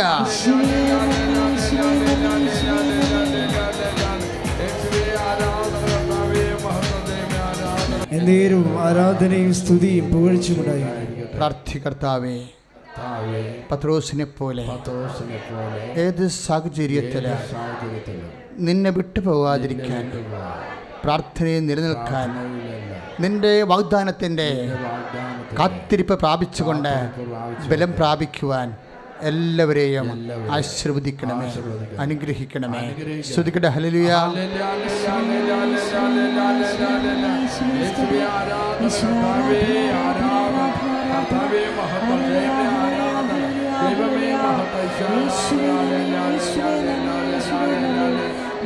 വിശുദ്ധ പരമദിവ്യകാരുണ്യത്തിന് ആരാധനയും സ്തുതിയും പുകഴ്ചയുമുണ്ടായി. മക്കളെ, രോഗസൗഖ്യ പ്രാർത്ഥനയിലേക്ക് പ്രവേശിക്കുകയാണ്. കൈവപ്പ് പ്രാർത്ഥനയുടെ സമയമാണ്. കൃപാസനത്തിൽ കഴിഞ്ഞ വർഷം അമ്മ നൽകിയ ഏറ്റവും വലിയ സന്ധിപ്പിൻ്റെ ഒരു പ്രാർത്ഥനാ രീതിയാണ് കൈവപ്പ് പ്രാർത്ഥന. കഴിഞ്ഞ ദിവസങ്ങളിൽ ബഹുമാനപ്പെട്ട നായിക്കമ്പരച്ചൻ പെട്ടെന്ന് ആകസ്മികമായി അൾത്താരയിൽ വന്നു. നിങ്ങൾ യൂട്യൂബിൽ കണ്ടതാണ്. അച്ഛൻ എല്ലാം നിരീക്ഷിച്ചു. അച്ഛൻ കുറേ കാര്യങ്ങൾ ഉടമ്പടിയെക്കുറിച്ചും അമ്മ പ്രത്യക്ഷപ്പെട്ടതിനെക്കുറിച്ചൊക്കെ പറഞ്ഞു. ഞാനൊരിക്കലും അച്ഛനോടൊന്നും സംസാരിച്ചിട്ടില്ല, ഞങ്ങൾ കണ്ടിട്ടില്ല, ഒരിക്കലും കണ്ടില്ല. First time I am meeting. പക്ഷേ അതെല്ലാം കഴിഞ്ഞതിന് ശേഷം എന്നെ ഏറെ സ്പർശിച്ച ഒരു വാക്ക്, ഞങ്ങൾ ഒരു കപ്പ് കാപ്പി കുടിക്കുന്ന സമയത്ത് അച്ഛൻ പറഞ്ഞു, ഫാദർ, അച്ഛാ, ഇതിൻ്റെ ഈ ഉടമ്പടി വളരെ സിമ്പിളാണ്, ആർക്കും ചെയ്യാവുന്നതാണ്, ആരും ചെയ്യേണ്ടതാണ്. പക്ഷേ അതല്ല ഇതിൻ്റെ ഒരു വിഷയം. ഉടമ്പടിക്ക് ദൈവം നല്ല അഭിഷേകം കൊടുത്തിട്ടുണ്ടെന്ന്. Praise the Lord. അതെനിക്കും തോന്നിയിട്ടുണ്ട് പലപ്പോഴും. കാര്യം നമ്മൾ ഉടമ്പടി ചെയ്യുന്നതല്ല ദൈവം നമുക്ക് ചെയ്തു തരുന്നത്, അതിനേക്കാൾ 10,000 ഇരട്ടിയാണ്. അതാണ് അതിൻ്റെ അഭിഷേകം എന്ന് പറയുന്നത്. ഇപ്പം കഴിഞ്ഞ വർഷം കയ്യൊപ്പ് പ്രാർത്ഥന പറഞ്ഞു, കഴിഞ്ഞ വർഷം ഡേറ്റ് ഇട്ട പ്രാർത്ഥനയും പറഞ്ഞു. ഇപ്പോഴെത്രയോ ആയിരങ്ങളാണ് കയ്യൊപ്പ് പ്രാർത്ഥന ഇവിടെ രക്ഷപ്പെട്ടു പറയുന്നത്. അതെന്താ കാര്യം? അമ്മയെ പറഞ്ഞിട്ട് ദൈവത്തിൻ്റെ പേരിൽ നമ്മൾ എന്തെങ്കിലും ചെയ്യുമ്പോൾ ആ ചെയ്യണ വിഷയത്തെ ഹോണർ ചെയ്യും ദൈവം. അതല്ല അമ്മ പ്രത്യക്ഷപ്പെടേണ്ട ദൈവത്തിൻ്റെ നമുക്ക് നൽകുന്ന അനുഗ്രഹങ്ങളാണ്. നമ്മൾ എന്ത് പറഞ്ഞാലും ദൈവം അത് ഹോണർ ചെയ്യും. അതല്ലേ പണ്ട് എന്തെല്ലാം പ്രശ്നമുണ്ടായി. പത്രം വെച്ച് പ്രാർത്ഥിച്ച് ഗർഭം ഉണ്ടായിരുന്നവരെ നമ്മളെ കളിയാക്കി. അറിയാം, അവർ പറഞ്ഞത് അവരെ ആക്ഷേപിക്കാൻ വേണ്ടി ഓരോരുത്തരും ഓരോ കാര്യം. ഞാനതിനെക്കുറിച്ച് റെസ്പോണ്ട് ചെയ്തില്ല. കാര്യം it is not our subject. നമ്മുടെ സബ്ജക്റ്റ് എന്താ? നമുക്ക് ഒരു സബ്ജക്റ്റേ ഉള്ളൂ, കർത്താവിനെ അറിയാത്തവർ അറിയിക്കുക, അറിഞ്ഞവരെ. വേറെ ഒരു സബ്ജക്റ്റും കൃപാസനത്തിനില്ല. അത് ഏത് ഇടി തീ വീണെന്ന് പറഞ്ഞാലും ബോംബ് വീണെന്ന് പറഞ്ഞാലും അതിനുള്ളിലൂടെ അമ്മയുടെ കൈ പിടിച്ച് നമ്മൾ കർത്താവിനെ ലോകത്തിന് കൊടുക്കും. ഒന്ന് പ്രാർത്ഥിച്ച്, കർത്താവേ, ഏത് സാഹചര്യത്തിലും അങ്ങേ ലോകത്തിന് കൊടുത്ത് അനേകം മക്കൾക്ക് അങ്ങ് നൽകിയ നിത്യജീവൻ ലഭിക്കുവാൻ അങ്ങയുടെ കൈയും കാലുമായി അമ്മയുടെ കൂടെ നിന്ന് പ്രവർത്തിക്കുവാൻ ഞങ്ങളെ അഭിഷേകം ചെയ്യണമേ. അപ്പോൾ അഭിഷേകമാണ് വിഷയം. ഇപ്പം നമ്മൾ കൈവച്ച് പ്രാർത്ഥിക്കാൻ പറഞ്ഞു, പക്ഷേ നമ്മളെ സുഖപ്പെടുത്തുന്ന ആരാ? അമ്മയുടെ മധ്യസ്ഥതയിൽ ഈശോ സുഖപ്പെടുന്നു, ഹോണർ ചെയ്യും. അതാണ് അഭിഷേകം എന്ന് പറയുന്നത്. ഇറ്റ്സ് എ പർട്ടിക്കുലർ അനോയിൻറ്റിങ് തന്നിരിക്കുന്ന അഭിഷേകം. അതുകൊണ്ട് നമ്മൾ കൈവച്ച് പ്രാർത്ഥിക്കാൻ പോവുകയാണ്. നിങ്ങൾ രോഗ സ്ഥലങ്ങളിലെല്ലാം നിങ്ങളുടെ കൈകൾ വെക്കണം. എന്നിട്ട് പറയണം, അമ്മയുടെ മധ്യസ്ഥയിലാണ് ഈശോ ഈ കൈ വെച്ചിരിക്കുന്നത്, നിൻ്റെ നാമത്തിലാണെന്ന് പറയണം. സിമ്പിൾ പ്രെയറാണ്. നിൻ്റെ രോഗമുള്ള ഇടങ്ങളിലെല്ലാം, നിൻ്റെ ഉദര രോഗികളുണ്ട്. ഇപ്പോൾ സിസ്റ്റർ സുഖപ്പെട്ട സാക്ഷ്യം പറഞ്ഞില്ലേ, എന്തെല്ലാം സാക്ഷ്യങ്ങളാണ് ജനങ്ങൾ പറയണത്. ഞാൻ ഇതിൻ്റെ അമിതമായി ആഹ്ലാദിക്കുകയോ അല്ലെങ്കിൽ അമിതമായി അതിലേക്ക് വലിയ കാര്യമായിട്ട് കാണുകയോ ഒന്നും ചെയ്യണില്ല. എന്താ കാര്യം? ഇതൊന്നുമല്ല വലിയ കാര്യം. സമയക്കഠികാരവും നെഞ്ചിൽ ചാർത്തി 2004 അമ്മ പ്രത്യക്ഷപ്പെട്ടില്ലേ. ഈ സമയക്കഠികാരം എന്താണ്? അതിലൂടെ ലോകം അറിയേണ്ട എന്തോ കാര്യമുണ്ട്. അത് സഭയാണ് പറയേണ്ടത്. അത് സഭ ആ വിഷയം പഠിക്കണം. സഭയെ പഠിക്കാനുള്ള പ്രേരണ നൽകുന്നതാണ് ഈ അടയാളങ്ങളെല്ലാം വരുന്നത്. അപ്പം അതുകൊണ്ട് ഉദരരോഗമുള്ളവർ ഉദരത്തിൽ കൈവെക്കണം. അത് ഫിസ്റ്റുല രോഗമായാലും ഫിഷ രോഗമായാലും ഇനി ഗർഭാശയത്തിൽ സിസ്തുള്ളവരായാലും മൂത്രാശയത്തിൽ കല്ലുള്ളവരായാലും അവർ ഈശോ നാമത്തിൽ അടിവയറ്റിൽ കൈവെക്കുക.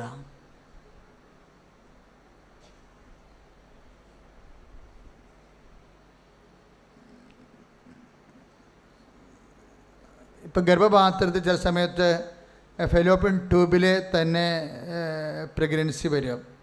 അപ്പോൾ ആ ട്യൂബ് മുറിച്ച് കളയും. അപ്പോൾ ഇനി ഒരു ട്യൂബേ ഉള്ളൂ. അപ്പോൾ ഡോക്ടർ പറയും ആ ട്യൂബിൽ ഗർഭം ധരിക്കാൻ സാധ്യതയുണ്ടെന്ന് പറയും. അപ്പം നീ എന്ത് ചെയ്യണം? സാധ്യതയില്ലെന്ന് നീ പറയണം. എന്താ കാര്യം? നീ മരിച്ചുയർത്തെഴുന്നേറ്റങ്ങളിലാണ് വിശ്വസിക്കുന്നത്. അപ്പോൾ സാധ്യതയില്ല എന്ന് നീ പറയണം. ഡോക്ടർ പറയും സാധ്യതയുണ്ടെന്ന് പറയും. അപ്പം നീ പറയും സാധ്യതയില്ല എന്ന് പറയും. എന്ന് പറഞ്ഞിട്ട് നീ അവിടെ കൈവെക്കും. അമ്മയുടെ മധ്യസ്ഥത്തിലാണ് ഞാൻ കൈവച്ചിരിക്കുന്നത്, ഈശോയുടെ നാമത്തിലാണെന്ന് പറയണം.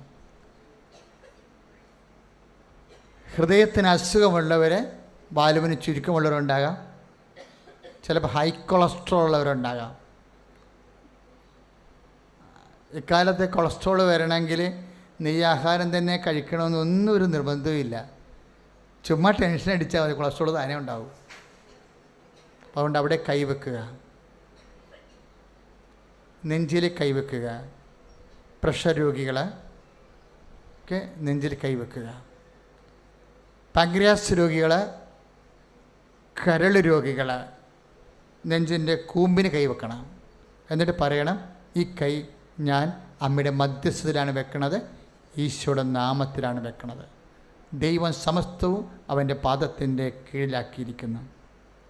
ഒന്ന് പറഞ്ഞ് ഈ കൈ ഈശോയുടെ നാമത്തിലാണ് വെക്കണത്, അമ്മയുടെ മധ്യസ്ഥത്തിലാണ്. ദൈവം സമസ്തവും അവൻ്റെ പാദത്തിൻ്റെ കീഴിലാക്കിയിരിക്കുന്നു. കൈയെടുക്കരുത്. അതുപോലെ തന്നെ തൊണ്ടയിൽ അസുഖമുള്ളവർ, ടോൺസൈറ്റുകാർ, തൈറോയിഡുകാർ, സ്പോണ്ടിലോസിസ് അസുഖമുള്ളവർ കഴുത്തിൽ കൈവെക്കുക. തലഞരമ്പുകൾക്ക് ബ്ലഡ് സർക്കുലേഷൻ കുറവുള്ളവർ, കണ്ണിന് കാഴ്ച മങ്ങുന്നവർ, ചെവിക്ക് ഡിസ്ചാർജ് ഉള്ളവർ നെറ്റിയിൽ കൈവെക്കുക. ശിരസ് സംബന്ധമായ രോഗികളുള്ളവർ നെറ്റിയിൽ കൈവെക്കുക. നാക്കായാലും പല്ലായാലും മോണയായാലും തൊണ്ടയുടെ ഉൾഭാഗമായാലും എല്ലാത്തിനും വേണ്ടി നെറ്റിയിൽ കൈവെക്കുക. എന്നിട്ട് പറയുക ഈ കൈ ഈശോയുടെ നാമത്തിലാണ്, അമ്മയുടെ മധ്യസ്ഥത്തിലാണ് ഞാൻ എൻ്റെ രോഗാദ്ര സ്ഥലത്ത് വെക്കുന്നത്. ദൈവം സമസ്തവും അവൻ്റെ പാദത്തിൻ്റെ കീഴിലാക്കിയിരിക്കുന്നു. ഇനി കിഡ്നി രോഗികൾ, നടുവേദനക്കാരും നടുവിൽ കൈവെക്കുക. 2 കൈകളും. ഇപ്പം കൈവെക്കാൻ പറഞ്ഞൊരു ആരും എടുക്കരുത്. ആ കൈ അവിടെ തന്നെ ഇരിക്കട്ടെ. ഒരു കൈ ഇനി വേറെ രോഗം പറയുമ്പോൾ ഒരു കൈ എടുത്തിട്ട് മറ്റു കൈ കൊണ്ട് അടുത്ത രോഗത്തിന് വെക്കാം. ചിലപ്പോൾ 1-2 രോഗങ്ങളുള്ളവരുണ്ടാകും.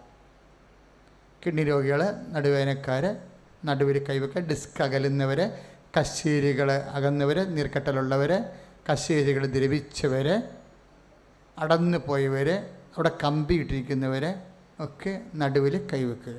പറയുക ഈ കൈ അമ്മയുടെ മധ്യസ്ഥത്തിൽ ഈശോ നാമത്തിലാണ് ഞാൻ വെക്കുന്നത്. ദൈവം സമസ്തവും അവൻ്റെ പാദത്തിൻ്റെ കീഴിലാക്കിയിരിക്കുന്നു.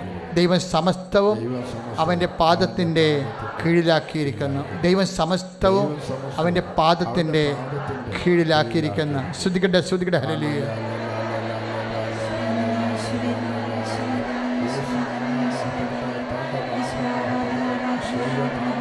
Lord Jesus,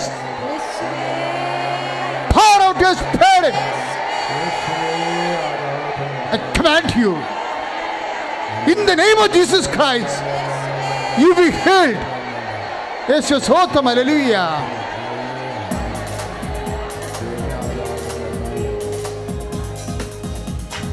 രോഗമെല്ലാം മാറിടട്ടെ, കഷ്ടമെല്ലാം നീങ്ങിടട്ടെ, രോഗമെല്ലാം മാറിടട്ടെ, കഷ്ടമെല്ലാം നീങ്ങിടട്ടെ, തിരുമുറിവിനാൽ സുഖപ്പെടട്ടെ, തിരുമുറിവിനാൽ സുഖപ്പെടട്ടെ. പരിശുദ്ധ പരമദിവ്യകാരുണ്യത്തിന് എന്നേരും ആരാധനയും സ്തുതിയും പുകഴ്ചയും ഉണ്ടാകട്ടെ. മക്കളെ, നമ്മളിനി ആസകലമുള്ള രോഗങ്ങളുണ്ടാവും. ചിലപ്പോൾ ചൊറിഞ്ഞു പൊട്ടൽ,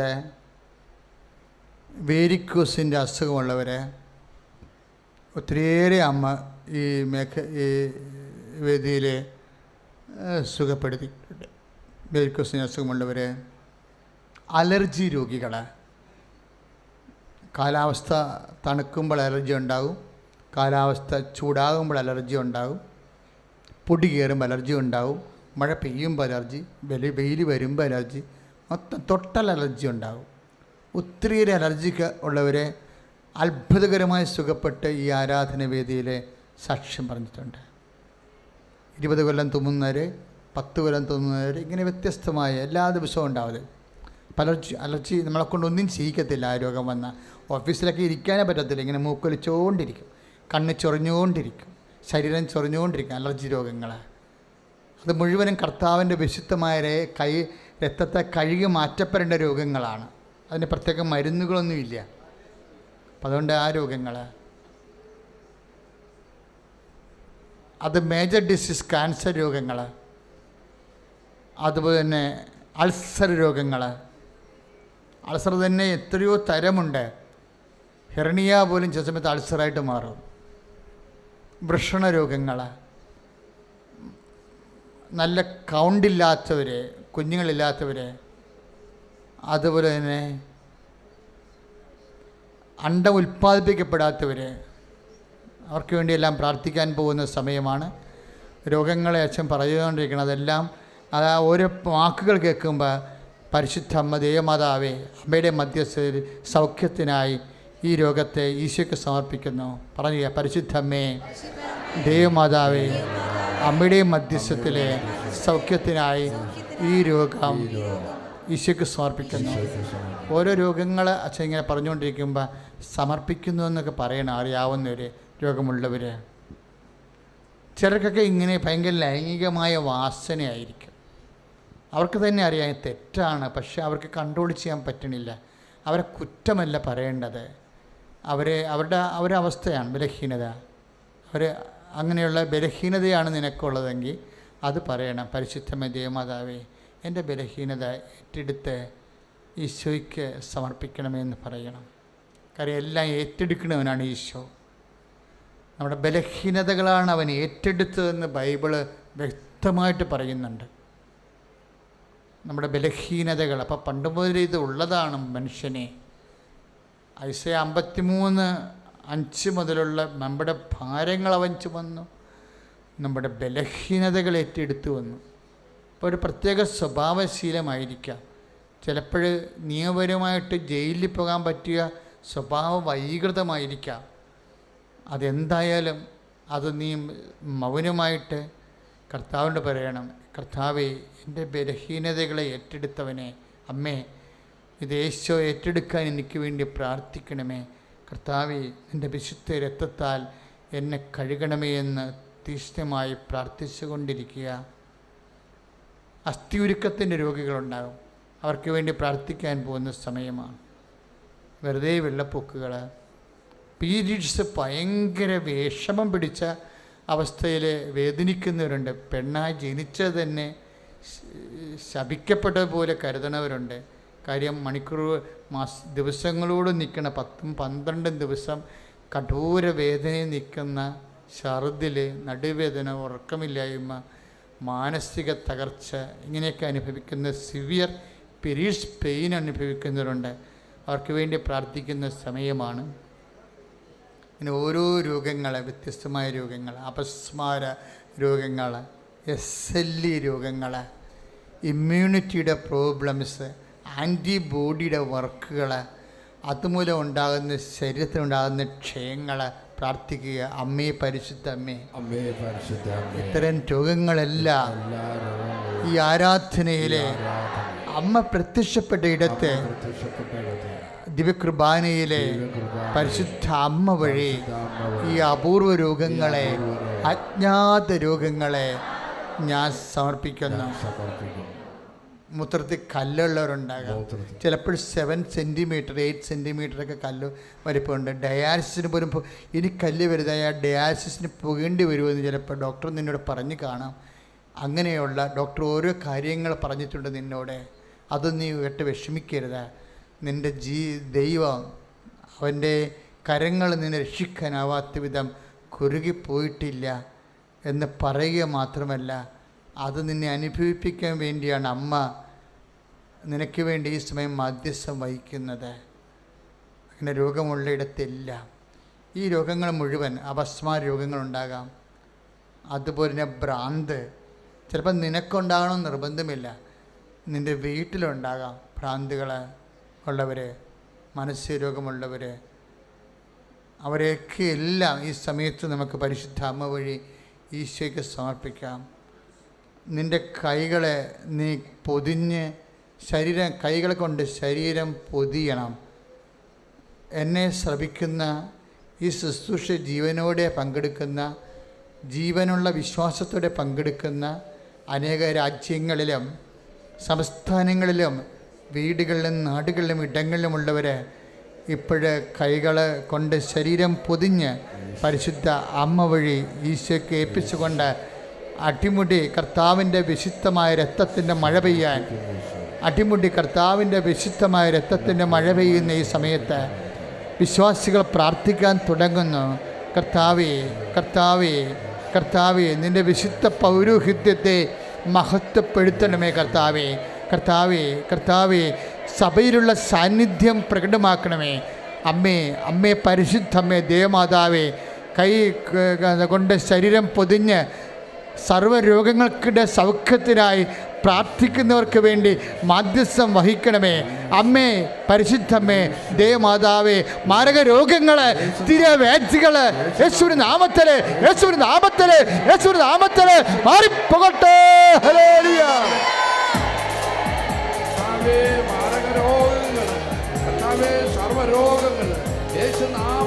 പരിശുദ്ധ പരമദിവ്യകാരുണ്യത്തിന്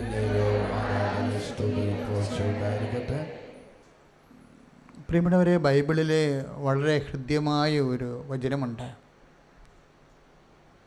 അവനെല്ലാം നല്ലതുപോലെ ചെയ്യുന്നവൻ.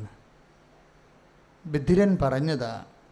അവൻ സംസാരിക്കാണ്ടിരിക്കുകയായിരുന്നു. അവനെ കർത്താവ് അവൻ്റെ ബധിരത മാറ്റിയപ്പോൾ അവൻ പറഞ്ഞതാണ്. അത് കേട്ട് ജനങ്ങളും പറഞ്ഞു, അവൻ എല്ലാം നല്ലതുപോലെ ചെയ്യുന്നു. മർക്കോസ് 9:37 അവനെല്ലാം നല്ലതുപോലെ ചെയ്യുന്നു. എല്ലാം ചെയ്യേണ്ട സമയത്ത് നല്ലതുപോലെ ചെയ്യാം. ഞാനിപ്പോൾ പ്രാർത്ഥിക്കാൻ പോകുന്ന നിങ്ങളുടെ ജീവിത സാഹചര്യങ്ങളാണ്. ചിലർക്ക് സർട്ടിഫിക്കറ്റ് കിട്ടിയിട്ടില്ല, ചിലർക്ക് വൈറ്റ് പരീക്ഷ അവസാനത്തെ ഉണ്ടായതും തോറ്റു, ചിലർ അടുത്ത പരീക്ഷയ്ക്ക് ഡേറ്റ് എടുത്തിരിക്കുന്നു. ഇതുപോലെ OIT, MOH, ഹാദ് അതുപോലെയുള്ള നൈപുണ്യ യോഗ്യതാ പരീക്ഷകൾക്ക് ഡേറ്റ് എടുത്തവർ, ചിലർ ഇവാലുവേഷന് കൊടുത്തിരിക്കുന്നു. ഇങ്ങനെ ജീവിതം കരപിടിപ്പിക്കാൻ വേണ്ടിയുള്ള ബദ്ധപ്പാടൽ നീന്തി തളരുന്നവർ, കൈ സൂക്ഷിച്ചു പോകുന്നവർ, ശക്തി സൂക്ഷിച്ചു പോകുന്നവർ, അവിടെ കൂടിയാണ് കർത്താവ് പറഞ്ഞതാണ്, സ്ട്രെച്ച് ഔട്ട് യുവർ ഹാൻഡ്സ്. കൈ നീന്തി തളർന്നവരോട് കർത്താവ് പറഞ്ഞ വാക്കാണ്, കൈ നീട്ടുക. അപ്പോൾ കൈ സൂക്ഷിച്ചു പോയവൻ പറഞ്ഞു, ഐ കാൻറ്റ് ജീസസ്, എനിക്ക് പറ്റണില്ല കർത്താവേ, അത്രയും ഇത് തളർന്നിരിക്കുന്നു എന്ന് പറഞ്ഞപ്പോഴേ കർത്താവിൻ്റെ വചനം പറയണത് എന്താണെന്നറിയാമോ? കൈ നീട്ടപ്പെടാൻ നിവൃത്തിയില്ലാത്തവൻ്റെ മേൽ കർത്താവ് കൈ നീട്ടി എന്ന് കൈ ഇട്ടിച്ച് കർത്താവ് ശരീരിക്കുക.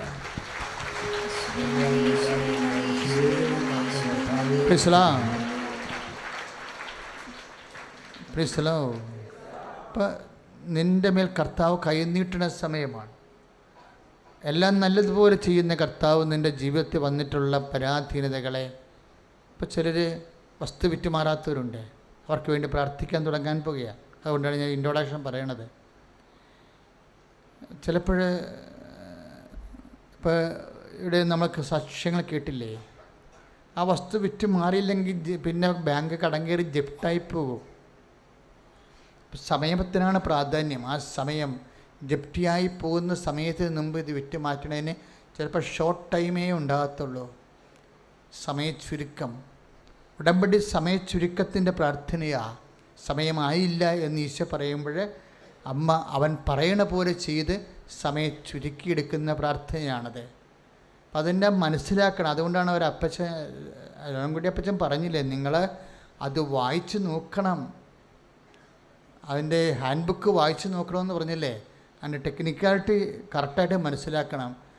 നിർഭാഗ്യവശാൽ അതിൻ്റെ ടെക്സ്റ്റ് ബുക്കുണ്ട് 240 പേജുള്ള ഉടമ്പടി എന്ന് പറയുന്നത്. അതിൻ്റെ പ്രയോഗവിധികളെക്കുറിച്ച് പറയുന്ന ടെക്സ്റ്റ് ബുക്ക് നമ്മുടെ തീർന്നു പോയി. അത് അടുത്ത മാസമേ ഇനി കിട്ടത്തുള്ളൂ. പക്ഷേ ഹാൻഡ് ബുക്ക് മതി. കാര്യങ്ങൾ മനസ്സിലാക്കി അർത്ഥവത്തായിട്ട് ഉടമ്പടി അനുഷ്ഠിക്കാൻ ഹാൻഡ് ബുക്ക് മതി. പക്ഷെ അത് വായിച്ച് നോക്കണം. അത്ര സിമ്പിളല്ലത്. കുറച്ച് നേരം ഇരുന്ന് ഹൃദയപൂർവ്വം വായിച്ചാലേ അത് മനസ്സിലാവത്തുള്ളൂ. അതിനാണ് ഈ ക്ലാസ്സുകളെല്ലാം ഞങ്ങൾ എടുത്തു കൂട്ടണത്. അപ്പം അത് പഠിച്ചിട്ട് സമയം ചുരുക്കിയെടുക്കണം. സമയച്ചുരുക്കത്തിൽ ദൈവിക പുണ്യത്തിനുള്ള റോൾ എന്താണ്, എല്ലാം താത്വികമായിട്ടാണ് എൻ്റെ അടുത്ത് പ്രതിപാദിച്ചിരിക്കുന്നത്. അല്ലാതെ ഈസിയായിട്ട് കാണരുത്.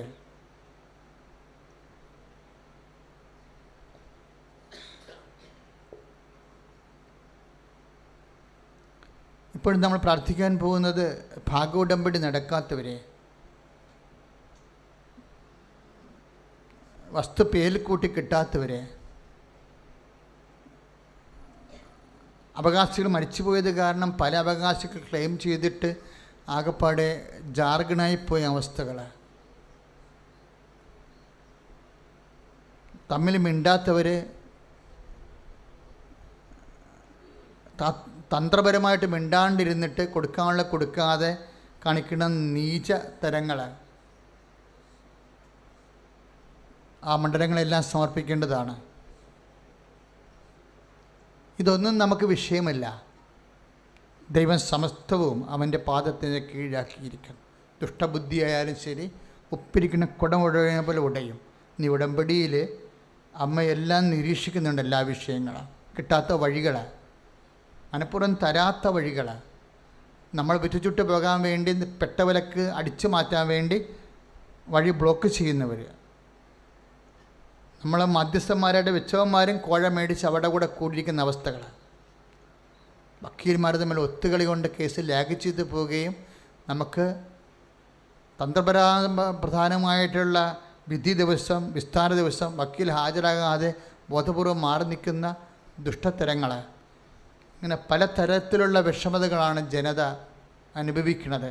അതെല്ലാം കണ്ണീരിടാനുള്ള ഒരേ ഒരു സ്ഥലമാണ് അമ്മ സന്നിധാനം. നീ നിൻ്റെ സങ്കടങ്ങൾ പറയുക, മക്കളുടെ ദുർസ്വഭാവങ്ങൾ, വിശ്വാസം നിരക്കാത്ത ബന്ധങ്ങൾ, ദൈവത്തിനെ പോലും മാനിക്കാതെ സ്വന്തം ശരീരത്തിൻ്റെ ചേഷ്ടകൾക്കനുസരിച്ച് ഉണ്ടാകുന്ന അത്യാഗ്രഹങ്ങളുടെ പേരിൽ വിശ്വാസം ത്യജിച്ച് ആത്മാവിനെ പണയം വെച്ച് ശരീരത്തിന് നേട്ടമുണ്ടാക്കാനുള്ള അന്ധവേഗങ്ങളിലെ കണ്ണു കാണാൻ പാടില്ലാതെ സഞ്ചരിക്കുന്ന മക്കളെ ഓർത്ത് വേദനിക്കുന്ന മാതാപിതാക്കന്മാരുടെ ദുഃഖങ്ങൾ ഇവിടെ ഇപ്പോഴും പ്രാർത്ഥനയാകേണ്ട സമയമാണ്. സാമ്പത്തിക കടങ്ങൾ, ജീവിക്കാൻ മാർഗമില്ലാത്ത അവസ്ഥകൾ, തൊഴിൽ നഷ്ടപ്പെടുന്ന അവസ്ഥകൾ, വിസ നഷ്ടപ്പെടുന്ന അവസ്ഥകൾ, പിന്നീട് വിസ കിട്ടാൻ സാധ്യതയില്ലാത്ത അവസ്ഥകൾ, പിരിയാൻ വേണ്ടി പ്രത്യേകം PR ചതി കാണിക്കുന്നവർ, സാമ്പത്തികം തൊഴിൽപരമായിട്ടുള്ള വിഷയങ്ങളുടെ പേരിൽ വേറെ ഒരു കാര്യമില്ല, കുറേ കുഞ്ഞുങ്ങളെ ഉൽപ്പാദിപ്പിച്ച് കുറേ ശാരീരികമായ സുഖവും കൈപ്പറ്റിയതിന് ശേഷം ചണ്ടി പോലെ വലിച്ചെറിയാൻ പോകുന്ന പൈശാചിക മാനസിക അവസ്ഥകൾ, ഇങ്ങനെയുള്ള വേദന കൊണ്ട് എന്ത് ചെയ്യണമെന്ന് അറിയാൻ പാടില്ലാതെ ഭാരപ്പെട്ട് നടക്കുന്നവർ, സ്നേഹരാഹിത്യം അനുഭവിക്കുന്നവർ, വീട്ടിൽ ഒരു പട്ടിയുടെ വില പോലും ഇല്ലെന്ന് മുഖത്ത് നോക്കി നമ്മുടെ മുമ്പിൽ പറയുമ്പോൾ മരിച്ചാൽ മതിയെന്ന് ചിന്തിച്ചു പോകുന്ന ആന്തരിക ചങ്കനീരാകുന്ന വേദനകൾ, ആരോട് പറയാനെന്ന് കണ്ണുനീരിടുന്ന നിശ്വാസങ്ങൾ എല്ലാം അമ്മയോട് പറയുക. തുറന്ന് പറഞ്ഞ് അമ്മയെ ഈശോനോട് ഏൽപ്പിച്ചിട്ട് എൻ്റെ കൂടെ നിൽക്കണമെന്ന് കണ്ണീരിടുക. ആ മേഖലകളെല്ലാം അമ്മ എല്ലാ ഇല്ലായ്മകളുടെ കൂടെ അവർക്ക് വീഞ്ഞില്ല എന്ന് മാത്രമല്ല അമ്മ പറഞ്ഞിരിക്കുന്നത്, അതിൻ്റെ കൂടെ അപമാനപ്പെടുന്ന സാഹചര്യമുണ്ടെന്ന് കൂടി അർത്ഥമുണ്ടതിനെ. നിൻ്റെ അപമാനത്തിൻ്റെ എല്ലാ സാഹചര്യങ്ങളിലും, നിൻ്റെ അടുക്കളയിലായാലും നിൻ്റെ അരങ്ങത്തായാലും നിനക്ക് വേണ്ടി മധ്യസ്ഥം വഹിക്കാൻ നിനക്ക് നൽകിയ ദൈവത്തിൻ്റെ നിധിയാണ് അമ്മ. അമ്മ ഇപ്പം നിനക്ക് വേണ്ടി കർത്താവിൻ്റെ തിരുസന്നിധിയിൽ മധ്യസ്ഥം വഹിക്കുന്ന ദൈവികമായ സമയമാണ്. കാരണം അമ്മയോട് ചേർന്ന് കണ്ണീരിടുക. നിൻ്റെ വിഷമതകളെ, വേദനകളെ അമ്മ വഴി ഈശോയ്ക്ക് സമർപ്പിക്കട്ടെ. കർത്താവേ, നിൻ്റെ വിശുദ്ധ പൗരോഹിത്യത്തെ നീ മഹത്വപ്പെടുത്തണം. കർത്താവേ, സഭയിലുള്ള സാന്നിധ്യം പ്രകടമാക്കണമേ. അമ്മേ, അമ്മേ, പരിശുദ്ധ അമ്മേ, ദൈവമാതാവേ, ഈ കണ്ണീരെല്ലാം ഓരോ മക്കളുടെ പരസ്യവും രഹസ്യവുമായ വേദനകളും ഭാരങ്ങളും ഏറ്റെടുത്തുകൊണ്ട് അങ്ങനെ തിരുക്കുവാനെ കൊടുത്തുകൊണ്ട് അമ്മ പ്രത്യക്ഷപ്പെടി ആൾത്താരെ ദൈവത്തെ മഹത്വപ്പെടുത്തി കർത്താവേ, ദൈവത്തിൻ്റെ സാക്ഷിയായി ജീവിക്കുവാൻ അഭിഷേകം ചെയ്യണമേ. സ്തുതിക്കട്ടെ. ഹല്ലേലൂയ, ഹല്ലേലൂയ, ഹല്ലേലൂയ, ഹല്ലേലൂയ.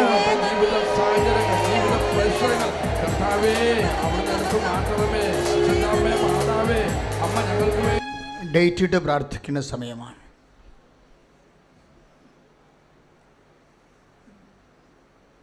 ഡേറ്റ് ഇട്ട് പ്രാർത്ഥിച്ച അനേകം സാക്ഷ്യങ്ങൾ നമ്മൾ കേട്ടതാണ്. ഷാർപ്പ് ടൈമിനെ അമ്മ ഇടപെടുന്നത് നമ്മൾ കണ്ടതാണ്. ലോകം മുഴുവനും ഈ ശുശ്രൂഷ വാച്ച് ചെയ്യുന്നവർ ഇപ്പോൾ ഡേറ്റ് മൊബൈലിലേക്ക് ഇടുക.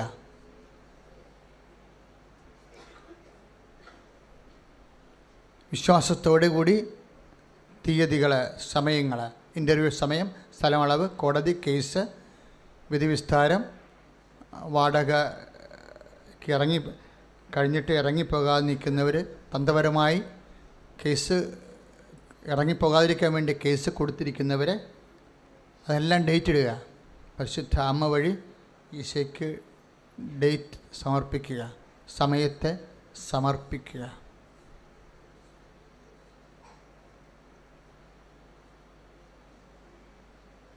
വിവാഹ ഡേറ്റ്, സ്ഥലത്തിൻ്റെ ഡേറ്റ്, ഇതിനേക്കാളെല്ലാം ഉപരി തീരുമാനിക്കേണ്ടതാണ്.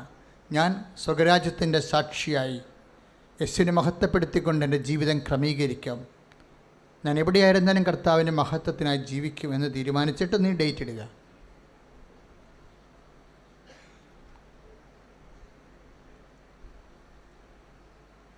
കർത്താവ് സമയത്തെ ചുരുക്കുന്ന, സമയത്തിൻ്റെയും കാലത്തിൻ്റെയും മേൽ അധികാരമുള്ള കർത്താവേ, അങ്ങയുടെ മക്കൾക്ക് വേണ്ടി അങ്ങ് കാലം ചുരുക്കി കൊടുക്കണമെന്ന് പ്രാർത്ഥിക്കുന്നു. പരിശുദ്ധ അമ്മയോട് ചേർന്ന് പ്രാർത്ഥിക്കുന്നു. കാലത്തെ ചുരുക്കി കൊടുക്കണമേ കർത്താവേ. രോഗിയായാലും ഒരു നിമിഷം നേരത്തെ സുഖപ്പെടാൻ ഇടയാക്കണമേ കർത്താവേ. കടമായാലും ഒരു ദിവസം നേരത്തെ അത് വിടുതൽ പ്രാപിക്കാൻ ഇടയാക്കണമേ കർത്താവേ. കാലത്തെ ചുരുക്കി വിടുതൽ നൽകണമേ. സ്തുതിക്കട്ടെ. ഹല്ലേലൂയ.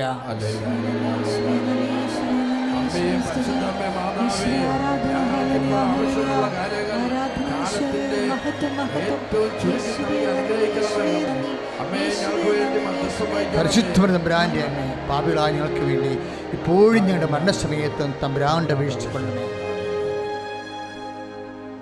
നിറച്ച വസ്തുക്കൾ എടുക്കുക, നേർച്ച വസ്തുക്കൾ എടുക്കുക. സമാപനാശീർവാദം. നമുക്ക് ലഭിച്ച എല്ലാ അനുഗ്രഹങ്ങൾക്കും ഈ ആരാധനയിലൂടെ നമുക്ക് കിട്ടിയ എല്ലാ അനുഗ്രഹങ്ങളും നന്ദി പറഞ്ഞുകൊണ്ട് ശക്തമായി സ്തുതിക്കട്ടെ. ഹല്ലേലൂയ. നേർച്ച വസ്തുക്കൾ ഉയർത്തിപ്പിടിച്ചുകൊണ്ട് സ്തുതിക്കട്ടെ. ഹല്ലേലൂയ. യേശുവേ നന്ദി, കർത്താവേ സ്തുതി, കർത്താവേ സ്തോത്രം, കർത്താവേ ആരാധന, കർത്താവേ മഹത്വം, മഹത്വത്തിന്റെ രാജാവേ സ്തുതിക്കുന്നു, സ്തോത്രം ചെയ്യുന്നു, ആരാധിക്കുന്നു, മഹത്വം. എൻ്റെ കർത്താവേ, എൻ്റെ ദൈവമേ, ഞങ്ങളെ അനുഗ്രഹിച്ചതിന് ഓർത്ത് നന്ദി പറയുന്നു. കർത്താവേ, എൻ്റെ ഉടമ്പടി പ്രാർത്ഥനയ്ക്ക് എല്ലാ നിയോഗത്തിനും ഉത്തരം തന്ന് അനുഗ്രഹിച്ച നല്ല ദൈവമേ, നന്ദി കർത്താവേ, സ്തുതി കർത്താവേ, സ്തോത്ര കർത്താവേ, ആരാധന കർത്താവേ, മഹത്വം കർത്താവേ. Hallelujah, hallelujah. ശക്തമായി സ്തുതിക്കട്ടെ യേശുവേ. ആരാധന കർത്താവേ, നന്ദി നന്ദി നന്ദി നന്ദി കർത്താവേ, എന്റെ ഈശോയെ ആരാധന, കർത്താവേ. ആരാധന, ഹല്ലേലൂയ, ഹല്ലേലൂയ, ഹല്ലേലൂയ, ഹല്ലേലൂയ, ഹല്ലേലൂയ. ഈശോയെ നന്ദി കർത്താവേ. പരിശുദ്ധ പരമ ദിവ്യകാരണ ഈശോയ്ക്ക് എന്നേരവും ആരാധനയും സ്തുതിയും പുകഴ്ചയും ഉണ്ടാകട്ടെ. നിത്യസ്തുതിക്ക് എന്നും യോഗ്യനായ പരിശുദ്ധ പരമ ദിവ്യകാരണത്തിന് എന്നേരവും ആരാധനയും സ്തുതിയും പുകഴ്ചയും ഉണ്ടാകട്ടെ. ആരാധനയ്ക്ക് എന്നും യോഗ്യനായ പരിശുദ്ധ പരമ ദിവ്യകാരണത്തിന് എന്നേരവും ആരാധനയും സ്തുതിയും പുകഴ്ചയും ഉണ്ടാകട്ടെ. ഇന്ന് എന്നെ അനുഗ്രഹിച്ച പരിശുദ്ധ പരമ ദിവ്യകാരണത്തിന് എന്നേരവും ആരാധനയും സ്തുതിയും പുകഴ്ചയും ഉണ്ടാകട്ടെ. പരിശുദ്ധ